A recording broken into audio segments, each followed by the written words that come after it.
사도신경하심으로 우리의 신앙을 고백하겠습니다. 전능하사 천지를 만드신 하나님 아버지를 내가 믿사오며 그 외아들 우리 주 예수 그리스도를 믿사오니 이는 성령으로 잉태하사 동정녀 마리아에게 나시고 본디오 빌라도에게 고난을 받으사 십자가에 못 박혀 죽으시고 장사한 지 사흘 만에 죽은 자 가운데서 다시 살아나시며 하늘로 사 전능하신 하나님 우편에 앉아 계시다가 죄로서 산자와 죽은 자를 심판하러 오시리라. 성령을 믿사오며 거룩한 공예와 성도가 서로 교통하는 것과 죄를 사하여 주시는 것과 몸이 다시 사는 것과 영원히 사는 것을 믿사옵나이다. 아멘. 찬송가 443장입니다. 443장 함께 찬양하시겠습니다.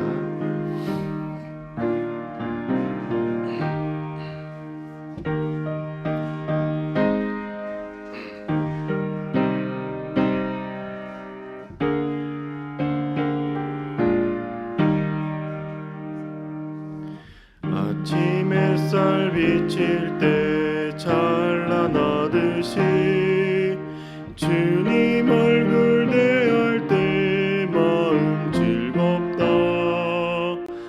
우리 주님 내 맘에 빛나는 태양 문 앞에서 머무시는 주님 영접해 한평생을 주와 함께 살아가리라. 온 세상이 빛없어 깜깜해질 때 뜻과 정성 다 모아 주 영접하자. 마음속에 풍랑이 일어날 때도 믿니에 참 소망은 우리 주님뿐. 일생도록 주 섬기며 살아가리라. 어두운 구름 걷히고 해가 빛나듯 모든 죄를 씻으니 기쁨 넘치네.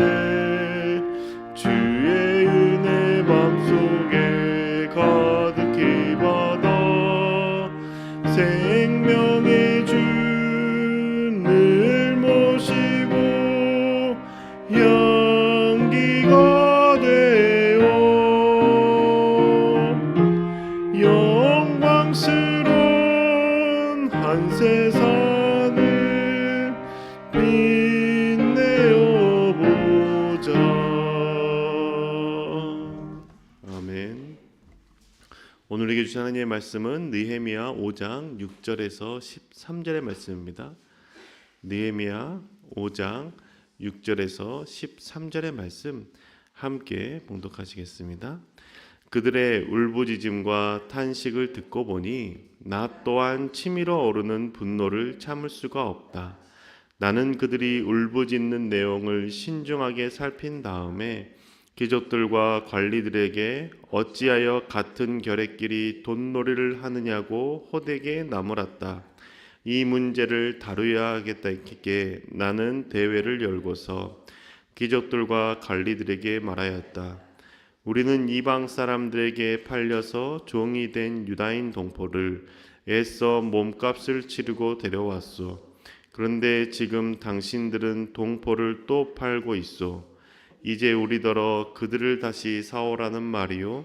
이렇게 말하였으나 그들 가운데 대답하는 사람이 아무도 없다. 그들에게도 할 말이 없을 것이다. 내가 계속하였다. 당신들이 한 처사는 옳지 않습니다.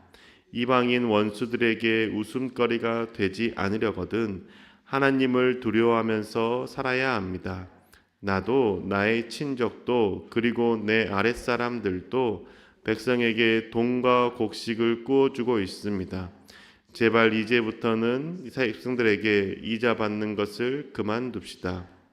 그러니 당신들도 밭과 포도원과 올리브밭과 집을 오늘 당장 다 돌려주십시오.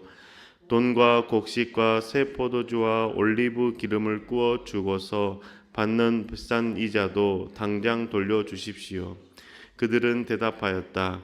모두 돌려주겠습니다. 그들에게서 아무것도 받지 않겠습니다. 말씀하신 대로 다 하겠습니다. 나는 곧 제사장들을 불러 모으고 그 자리에서 귀족들과 관리들에게 자기들이 약속한 것을 서약하게 하였다. 나는 또 나의 주머니를 털어 보이면서 말하였다. 이 서약을 지키지 않는 사람은 하나님이 그 집과 재산을 이렇게 다 털어버리실 것입니다. 그런 자는 털리고 털려서 마침내 빈 털터리가 되고 말 것입니다. 내가 이렇게 말하자 그렇게 모인 모든 사람이 아멘 하며 주님을 찬양하였다. 백성은 날속을 지켰다. 아멘. 하나님 아버지의 그 사랑과 은혜가 예배를 드리시고 기도하시는 성도님들의 삶 가운데 가득하시기를 주님으로 축복합니다. 요즘은 다른 사람들의 생활이나 신앙에 별로 관심을 갖지 않는 시대 같습니다. 개인의 삶을 존중해 준다라는 좋은 취지이지만 무관심해지는 것 같아서 안타까운 마음이죠. 개인주의가 좋아 보이지만 하나님 나라를 소망하는 사람들에게는 갖지 않는 태도여야 할 것 같습니다. 하나님의 나라를 소망한다라는 것은 내 자유와 내 자신만의 안전만을 추구하는 것이 아니기 때문이죠. 내 주변 사람들이 하나님을 알고 하나님을 만나고 하나님 나라의 백성답게 살 수 있도록 돕는 것이 하나님 나라를 믿는 자의 모습이라고 생각합니다. 나만 하나님의 백성이 되는 것이 아니라 내 가족, 내 사랑하는 사람이 하나님의 백성이 되어서 함께 그 하나님의 나라를 누리는 것이 하나님을 사랑하며 하나님을 믿는 자의 모습인 것이죠. 이렇게 살기 위해서 필요한 것이 있다라면 내 주변 사람들의 삶을 살피고 챙기는 것일 겁니다. 하나님을 떠난 삶을 살아가는 사람의 모습을 보면서 알아서 잘하겠지, 하나님께서 하시겠지라며 방관하는 것이 아니라 관심 갖고 개입하고 돌이키도록 그들을 돕는 것이죠. 개인주의 시대를 살아가는 요즘 우리에게 필요한 것은 주변을 살피고 하나님의 백성으로 살아갈 수 있도록 돕는 마음, 용기입니다. 오늘 우리가 읽은 말씀도 느헤미야가 백성들과 관리들의 삶에 개입하여서 하나님 나라의 백성답게 살 수 있도록 돕는 장면입니다. 우리가 어제까지 읽었던 느헤미야 말씀은 성벽을 재건하는 모습이었습니다. 외부의 적에 대비해서 성벽을 건축하기 위해서 성벽 재건을 맡은 사람들 중에서 절반은 일을 하고 절반은 무기를 들고 진을 치고 외부의 적을 대비했습니다. 그리고 일을 하는 사람들조차도 한 손에는 무기를 들고 한 손에는 일할 거리, 짐을 나르면서 성벽을 세워나갔죠. 그렇게 어느 정도 성벽이 쌓이고 성벽이 어느 정도 쌓였을 때 내부에서의 문제가 발생한 것이 터졌습니다. 이전까지는 하나님의 성벽을 세우는 것에 몰두하고 집중하느라 내부에 있었던 그 불만들이 표출되지 않았지만 이제 터져버린 것이죠. 백성들의 불만을 간략하게 설명하면 유대인들 사이에서 가난한 자들이 부자들의 착취 속에서 힘들어한다는 겁니다. 가난한 유대인들은 먹고 살기 위해서 땅과 집을 저당 잡혔고 그 이자를 갚기 위해서 자신들의 자녀들까지도 노예로 팔아야 되는 상황에 내몰리게 된 것이죠. 그 상황에 대해서 불만을 표출하는 겁니다. 오늘 우리가 읽었던 그 바로 앞에 있던 5장 5절의 말씀을 읽어드리겠습니다. 또 더러는 이렇게 탄식한다. 우리의 몸이라고 해서 유다인 동포들의 몸과 무엇이 다르냐? 우리의 자식이라고 해서 그들의 자식과 무엇이 다르단 말이냐?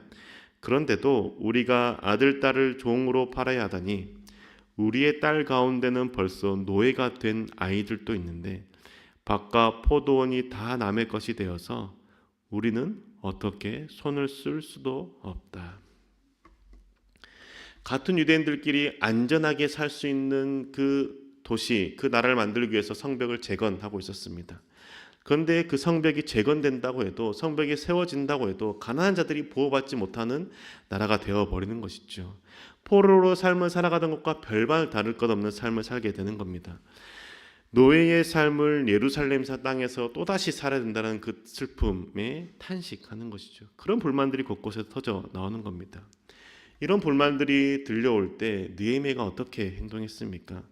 5장 6절의 말씀입니다. 그들의 울부짖음과 탄식을 듣고 보니 나 또한 치밀어 오르는 분노를 참을 수가 없다. 함께 일하며 함께 하나님 나라를 세워가자라고 하였던 백성들 사이에서도 이렇게 분열이 생기고 착취당하고 어려워하는 상황들을 듣고 느헤미야는 끓어오르는 분노를 참을 수가 없다라고 말합니다. 그때 당시에는 돈을 빌리면 이자를 내는 것 당연했습니다. 그리고 무엇인가를 담보로 잡히는 것 마땅한 시대였습니다. 특히 포로 생활을 살았기 때문에 그 포로 이방인의 삶을 살았던 그곳에서는 언제나 무엇인가를 빌리기 위해서 무엇인가를 전환 잡히고 그리고 빌린 것에 대해서 꼬박꼬박 이자를 납부하며 살았던 것이 마땅했습니다. 70년을 넘게 그렇게 살아왔던 그 백성들이 이제 유대 지역으로 예루살렘에 왔는데 그곳에서도 그들과 동일한 삶을 살아가는 것이죠. 그때 느헤미야가 기상을 듣고 요즘은 다 그래, 그렇게 사는 거야, 어쩔 수 없지 라고 말하지 않았다는 겁니다. 너희들이 갚아야지, 어떻게 해야겠어, 다른 나라들 봐, 다 똑같이 그렇게 하고 있지 않니? 근데 왜 너희들은 불평불만을 가져? 너희들이 열심히 살았어야지 라고 그들을 꾸짖은 게 아니었다는 겁니다. 아무리 그 당시 저당 잡히고 집을 담보로 맡기고 돈을 빌리고 이자를 갚는 것이 마땅한 시대였지만 느헤미야는 그 당시 시대와 상관없이 분노한 것이죠. 왜 분노했습니까? 하나님의 말씀에 어긋난 모습들이 그들 백성들 가운데 보였기 때문입니다. 느헤미야는 그 당시에 있었던 사람들의 삶의 양식, 그 기준을 가지고 그들을 대한 것이 아니라 하나님의 말씀을 가지고 기준으로 반응했다는 겁니다. 하나님께서는 모세를 통해 하셨던 말씀이 무엇이었냐면 가난한 사람들에게 돈을 꾸어주면 이자를 받지 말라라는 겁니다. 그리고 재촉도 하지 말라라는 거였죠. 출애굽기 22장 25절의 말씀을 제가 읽어드리겠습니다. 너희가 너희 가운데서 가난하게 사는 나의 백성들에게 돈을 꾸어 주었으면 너희는 그에게 빚쟁이처럼 재촉해서도 안 되고 이자를 받아도 안 된다. 아멘. 느헤미야가 하나님의 말씀에 대한 기준이 있었기 때문에, 하나님의 말씀에 대해서 생각하는 마음이 있었기 때문에 분노가 치밀어 올랐던 것이죠. 하나님의 백성이라고 고백하고 하나님 나라를 꿈꾸며 성벽을 쌓아가고 있는 우리 백성들이 하나님의 말씀과 상관없는 삶, 하나님의 말씀을 외면하며 사는 삶의 모습에 분노가 일어난 겁니다. 그렇다면 이스라엘 백성들이 하나님의 말씀을 몰랐기 때문에 괜찮다라고 생각했을까요? 그렇지 않았다라는 겁니다. 모세를 통해서 주셨던 말씀이지만 이 말씀을 이미 2차 포로 귀환 때 왔던 에스라를 통해서 배웠던 말씀입니다. 느헤미야는 3차 포로 귀환을 왔던 사람이고 2차 포로 귀환 때 왔던 에스라를 통해서 에스라가 하나님의 말씀을 가르쳤고 하나님의 말씀을 떠난 삶에 대해서 회개했고 하나님의 말씀대로 살겠다라고 결단한 백성들이었습니다. 그래서 그 결단으로 이방 여자들과 함께 살았던, 이방 여자들과 결혼했던 그 삶을 청산하고 이방 여자들을 내쫓고 유대인들을 자신의 아내로 삼으며 하나님의 말씀대로 살겠다라고 결단했던 백성들이었던 것이죠. 이방인의 아내와는 헤어졌지만 자신에게 수익이 되고 돈이 되는, 결정적인 돈이 되는 이자에 대해서는 놓지 않고 그대로 그 이방 문화를 따랐던 그 모습에 화가 오른 것이죠. 선택적으로 하나님의 말씀에 순종하는 모습에 그 느헤미야는 분노했던 겁니다. 그런데 느헤미야가 그 상황을 들었을 때 분노한 것을 그대로 표출하지 않았습니다. 감정을 다스리고 상황을 살피기 시작합니다. 7절 상반절의 말씀을 읽어드리겠습니다. 나는 그들이 울부짖는 내용을 신중하게 살핀 다음에 귀족들과 관리들에게 어찌하여 같은 결의들끼리 돈놀이를 하느냐고 호되게 나무랐다. 아멘. 그 울부짖는 내용을 신중하게 살폈다라고 기록하고 있습니다. 그 백성들의 상황에 대해서 들었을 때 하나님 말씀의 기준을 살지 않는 모습에 분노가 올랐을 때 그 분노를 그냥 그대로 표출한 게 아닌 것이죠. 어떻게 이들이 하나님의 말씀을 떠나 살고 있는지 상황을 살피기 시작했습니다. 그리고 어떻게 권면해야 될지에 대해서 고민한 것이죠. 신중하게 사안을 살핀 다음에 그 다음에 느헤미야는 귀족과 관리들을 불러서 호되게 꾸짖었던 겁니다. 직분이 높기 때문에 그들 가운데 굽신거리거나 부탁하는 말로 하지 않았습니다. 가장 높으신 하나님의 말씀, 그 말씀 앞에서 불순종하는 그들을 하나님의 마음으로 그들을 꾸짖었던 것이죠. 느헤미야가 꾸짖는 그 소리를 들은 부자와 귀족들은 아무런 말도 하지 못하고 느헤미야 말대로 이자를 받지 않고 전당 잡았던 담보 잡았던 것들을 돌려주었습니다. 어떻게 이렇게 가능했을까요? 느헤미야가 그 삶에 대해서 먼저 살고 권면했기 때문입니다. 느헤미야가 만약 그 당시 개입하지 않았다라면 그들은 그 삶에 대해서 잘못된 것인지 알면서도 이자를 받고 자신의 배를 채우는 것에서 만족했을 겁니다. 그런데 느헤미야가 그 삶에 대해서 개입하고 하나님의 말씀에 어긋났다, 하나님의 뜻을 따라 살기로 했는데 우리가 하나님을 벗어난 삶을 살지 말자라고 권면했기 때문에 그 권면을 받아들이고 그 잘못된 삶을 돌이킬 수 있었던 것이죠. 느헤미야의 개입과 느헤미야의 관심과 느헤미야가 살펴보는 그 행위들을 통해서, 그 마음씀을 통해서 그 백성들이 사는 그 땅에 변화가 일어났던 겁니다. 그 변화를 귀족들과 부자들이 받아들일 수 있었던 이유도 느헤미야가 그러한 삶을 살면서 권면했기 때문이죠. 느헤미야 5장 10절의 말씀입니다. 나도 나의 친족도 그리고 내 아랫사람들도 백성에게 돈과 곡식을 구워주고 있습니다. 제발 이제부터는 백성에게서 이자 받는 것을 그만둡시다. 느헤미야도 본인이나 친척들에게 돈을 구워주고 있다고 말하죠. 그런데 그 돈을 구워줄 때 이자를 받지 않고 그냥 가난한 자가 살 수 있기를 바라는 마음, 그 하나님의 말씀에 순종하고자 하는 마음으로 돈을 구워주고 있으니 너희들도 제발 그렇게 하자. 우리가 지금 이렇게 성벽을 세워나가는 것은 우리가 하나님 나라를 살기 위해서 성벽을 세워나가는 것 아니냐. 그런데 하나님 나라를 살아야 될 우리가 하나님과 상관없는 삶, 말씀에서 어긋난 삶을 살아가는 것이 잘못된 게 아니냐. 나도 그렇게 살고 있지 않다. 우리 그렇게 살지 말아야 되지 않겠니? 라고 말한다는 것이죠. 우리에게 느헤미야 같은 신앙의 모습이 필요하다고 생각합니다. 내 사랑하는 자녀가, 배우자가, 가족이 하나님의 말씀을 따라 살지 않는 모습들을 보고 권면할 수 있어야겠죠. 하나님께서 하시겠지라고 생각하며 기도만 하는 것이 아니라, 기도도 물론 중요합니다. 그런데 그 기도와 동시에 하나님의 말씀을 따라 살아가는 삶을 살면서 권면할 수 있어야 한다는 것이죠. 혹시 기도만 하고 권면하지 못하는 이유가 나는 할 수 없다라는 생각, 하나님께서 하셔야 된다는 마음 때문입니까? 그런데 그 마음 속에 나도 하나님 앞에서 바로 살고 있지 못하기 때문에 내가 무슨 권면할 수 있겠니라는 그 마음도 혹시 포함되어 있지는 않습니까? 나의 잘못된 모습, 내가 하나님을 믿는 사람처럼 살지 못하는 모습에 대해서 상대방이 나를 지적하는 것도 싫고 그런 말을 듣는 것도 싫으니 나 또한 너에 대해서 그런 말을 하지 않겠다라는 암묵적인 동의를 하며 그렇게 넘어가고 계시진 않습니까? 하나님을 믿고 하나님 나라를 소망한다라면, 내가 있는 그 자리가 하나님 나라가 임하기를 원한다라면 나로부터 하나님 나라가 시작되어야 합니다. 내 모습이 하나님의 말씀에 어긋나지 않기 위해서 그 삶을 살려고 노력하는 게 필요한 것이죠. 내 주변에 있는 사람들은 하나님을 믿는 나의 모습을 보고 하나님이 어떤 분이신지에 대해서 알아가기 때문입니다. 하나님의 백성으로 삶을 살아가는 내 모습을 통해서 그 하나님을 믿는 자의 기쁨이 무엇이고 하나님의 말씀을 따라 사는 것의 복이 무엇인지가 보여지기 때문이죠. 내가 하나님의 말씀을 따라 살아가지 못할 때 하나님의 백성으로 살아가자라는 그 말에 힘이 없어지고 사라질 수 있습니다. 물론 내 모습이 부족해도 하나님 나라를 선포하고 하나님 나라를 꿈꾸며 하는 그 말에 힘이 있고 능력이 있기 때문에 하나님께서 상대방을 변화시킬 수 있습니다. 그렇기 때문에 내가 조금 부족해도 말할 수 있고 권면할 수 있는데 그 말에 하나님의 나라를 정말 소망한다라면 나부터 그러한 삶을 살기 위해서 애쓰고 노력해야 되지 않겠습니까? 사랑하는 교우 여러분, 내가 있는 삶의 자리, 삶의 영역에서 하나님의 나라가 세워지기를 소망하며 살아갑시다. 나로부터 하나님의 말씀에 순종하고 나로부터 하나님 나라가 세워짐을 믿으며 살아가 봅시다. 자녀에게 거짓말을 하지 말라라고 하면서 내가 사소한 거짓말을 하는 것 아무렇지 않게 여기지 맙시다. 사랑 관계에서 상처받은 사람에게 용서해야지 하나님의 뜻이 있겠지라고 말하면서 내가 내 안에 있는 용서하지 못하는 사람을 품고 있지 맙시다. 내가 먼저 하나님의 말씀을 따라 살고 내가 내 삶으로 고백되어지면서 내 주변에 있는 사람들에게 하나님 나라의 삶을 사는 것이 어떤 것인지에 대해서 나누며 살아갑시다.